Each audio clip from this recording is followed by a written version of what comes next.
ได้มาครั้งหนึ่งที่ตรึงพาให้อายฝันเมื่อบุญกินเพียงคืนนั้น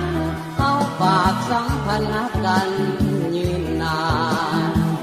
ที่สันผู้มองน้องบอกว่าลูกกับอายลูกนี้จนตายก็คายเพื่อนทั้งสาลา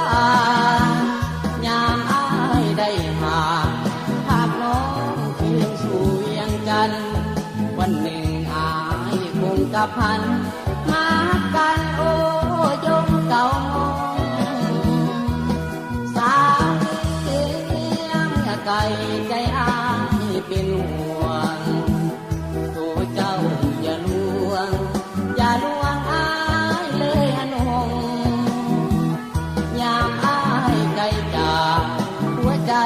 นางให้มันคงจงฟังเสียงเพลงห้องทรงผู้ย้อนยงลองแจ้งบ่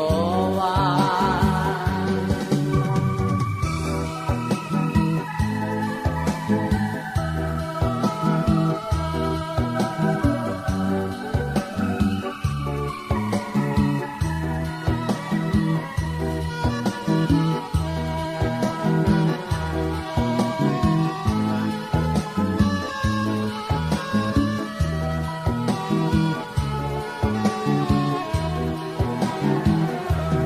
สันผู้มอง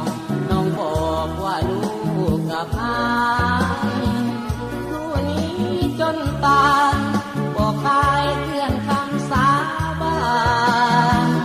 ยามอายได้ผ่านภาพน้องคืนสู่ยังจันวันหนึ่งอายคงกับพันมากันโอ้ยงเก่ามองสาไกลใจอายเป็นห่วงโอ้น้องอย่าลวงอย่าลวงอายเลยอนงยามอายไกลจากหัวใจนางให้มันคงจงฟังเสียงเพลงห้องทรงผู้ย้อนยงลองแจ้งบอก